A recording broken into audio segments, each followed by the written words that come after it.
Films are made up of sequences. Sequences are made up of scenes. And scenes are made up of shots. In previous episodes, we covered composition, animation, and sound. In this episode, we will dive into the world of production design. You walk onto these sets and it instantly just brings a smile to your face. This is episode 19 of The Shot List. Production design. Before we start building sets, subscribe to StudioBinder and enable notifications to check out each of our new videos. Now, open your lookbooks to page 1. Production design refers to the physical appearance of a film world. It establishes location and time period, and deeply influences tone, mood, story, and character. The field is massively important to how a film looks, and yet it is often under-discussed and appreciated. Production designer Rick Carter explains his job. It's not something that people who don't make movies really can see. You can hear about it, and it's kind of interesting to see a set we built. You go, yeah, but who's in it? What's it about? That's all you want to know. And so our job, at least my job, and the art department is to explore a subject, make it as rich and detailed and authentic as possible, and something that the director and the actors and the cinematography can all work with in order to create something that's an illusion that you believe. The credit production designer was first given to William Cameron Mingus during his work on Gone with the Wind. But production design existed long before. Filmmakers borrowed heavily from the production design strategies developed in theatre in order to create convincing cinematic worlds. Today, production design can take many different forms, from the detailed construction of elaborate sets to the utilizing of real locations or building out CG landscapes. Production design is handled by the art department, which is overseen by the production designer, who works closely with the director and cinematographer to decide on and create the look of a film. The goal of a production designer is to create a believable world. This doesn't mean it needs to be realistic, but rather the perfect setting for the story that is being told. One that is immersive and situates an audience within the narrative. And the first step to achieving this goal is research. A production designer's vision for a film's visual doesn't come out of thin air. First, a PD will do their own breakdown of the script. They will note locations, whether they are interior or exterior, props, mention of set decoration, vehicles, and general indications of mood.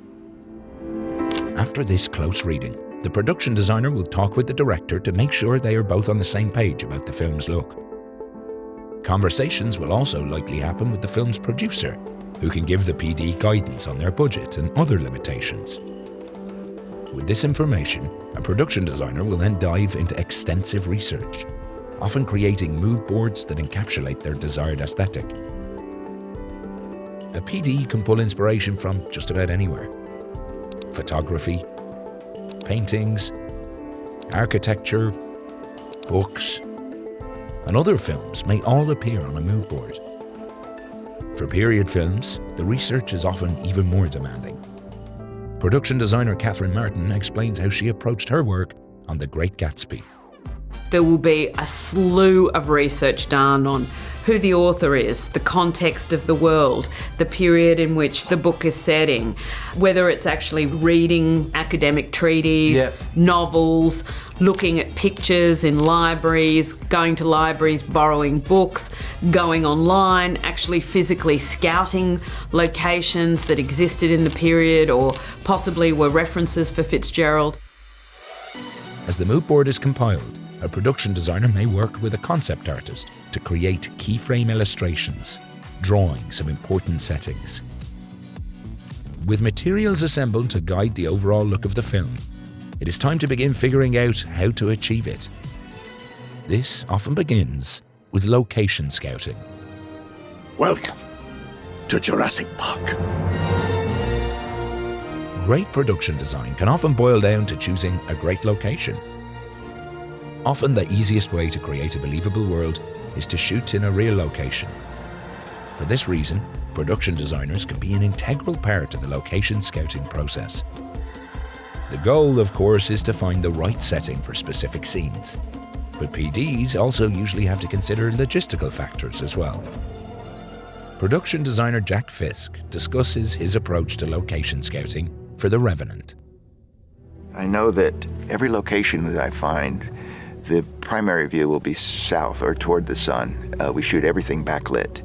I know that on interiors, I need one source of light. If there's more than one source, he's going to block it out.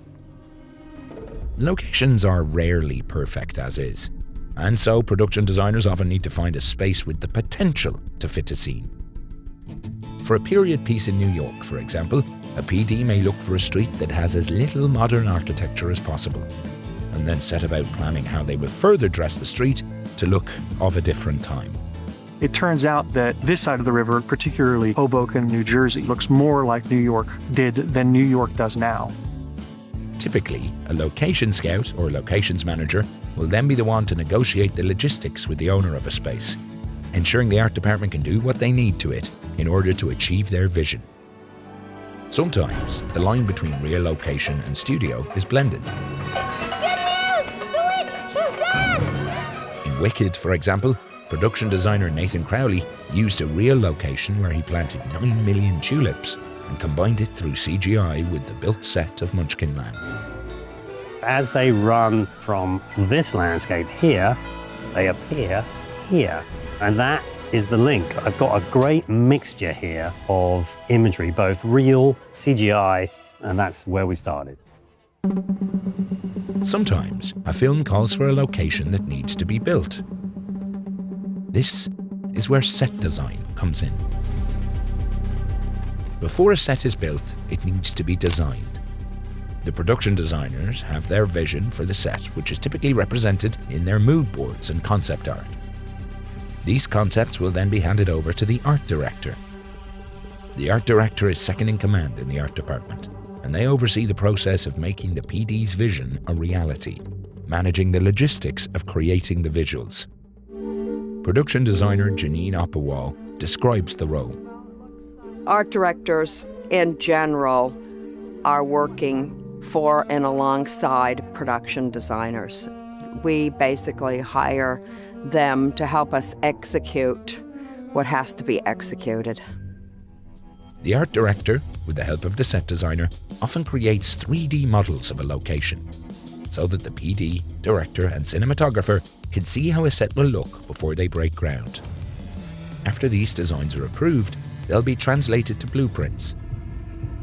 When designing a set, emulating the production designer's vision is paramount.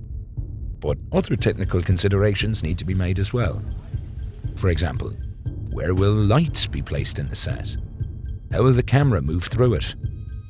Production designer Adam Stockhausen discusses how he approaches planning sets for Wes Anderson's Asteroid City. Part of that sort of forensic process of studying what exactly we need for each shot involved figuring out how the thing comes apart. The sides were made on hinges to open up. The whole thing has a steel skeleton to hold it together as the various component parts of it pop and move away. The window frames all remove very quickly. I think it's very normal to be making sets that float and break apart. What was that? Another atom bomb test.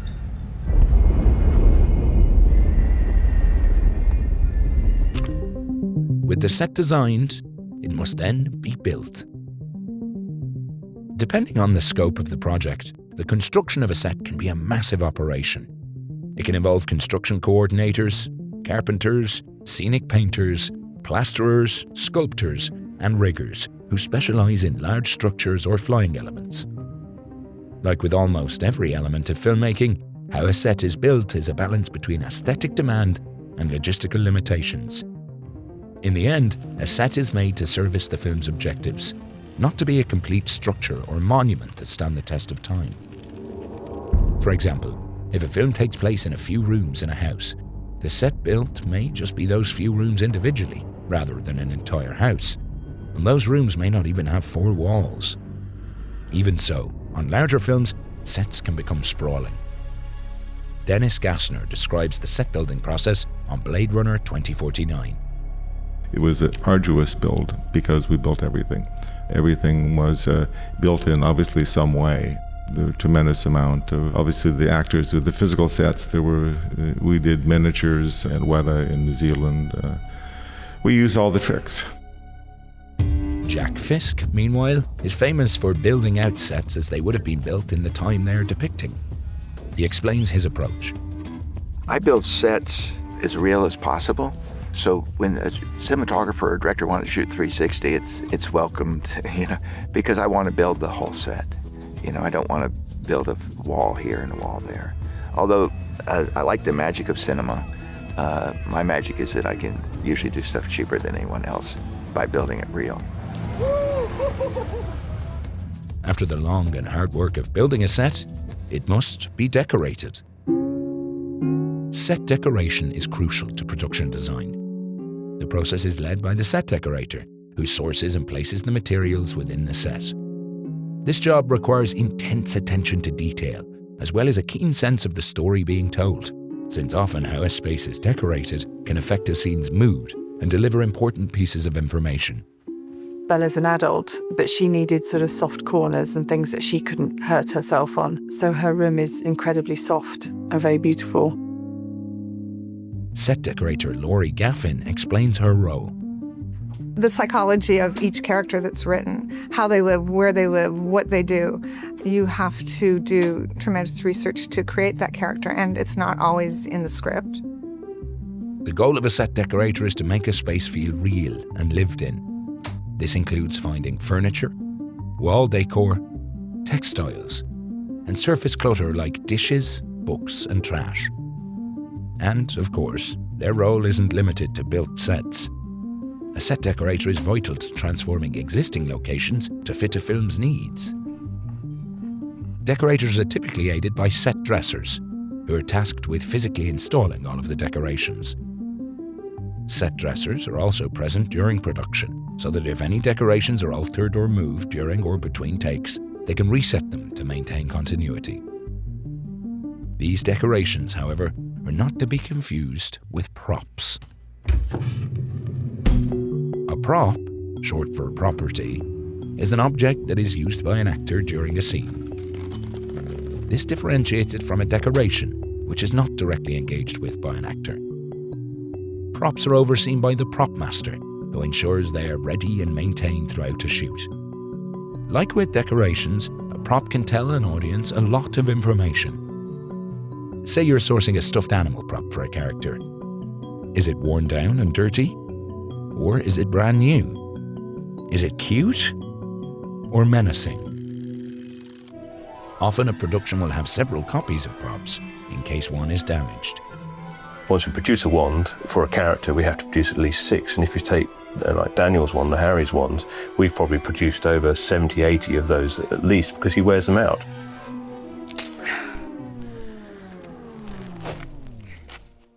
Other elements of production design that actors are intimately acquainted with are costumes and makeup. Costumes are overseen by costume designers, but because they are integral to the overall look of a film, a production designer will often ensure they are in line with the rest of the palette. Costume designers and PDs will often work in tandem to create outfits and sets that complement each other, making sure both elements are conveying the same time period and mood, and don't have textures or colors that clash. Each time I showed Director Bong any sort of saturated color, he wanted more gray in the overall crew and workwear. So we went with this color stacking theme of gray on gray. It's really unusual to deliberately do that. That can be like a moment of complete horror on a set when everybody arrives wearing the color of the sofa. But in our film, that was very deliberate.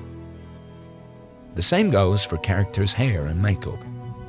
If a set is gothic and grayscale, for example, hair and makeup may work to bring that same tone to the actor. Most production designers are more hands-off with costuming and makeup, perhaps giving the heads of the respective departments guidance, but letting them then experiment creatively within those aesthetic parameters. What is this material? I love it. Cotton, I think. All of these elements, from location to makeup, need to be cognizant of colour. A film's colour palette and how it changes from scene to scene is largely dictated by production design.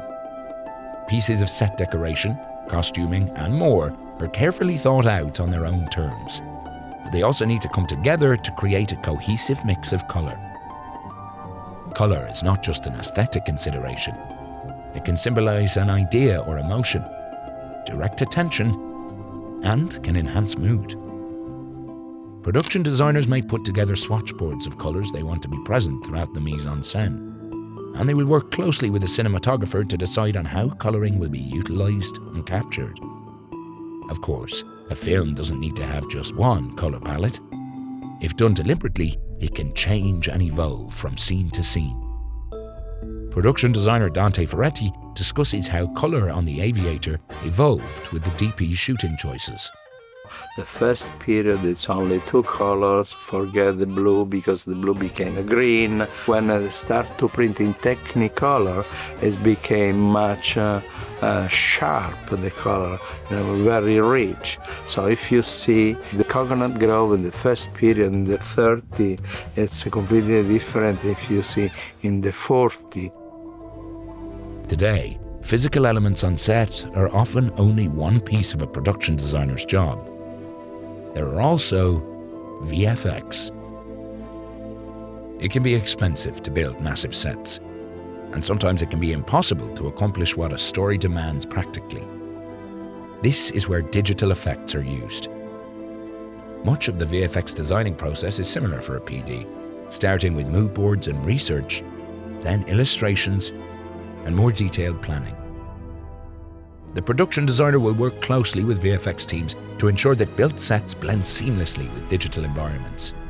Rick Carter explains. Often into post, I'm called in, not on full time all the time, but a lot of to go all the way through to make sure the look that we've established in the beginning is being carried over and that the ideas are still there and not kind of put through so many different people that you lose, sight of what's important.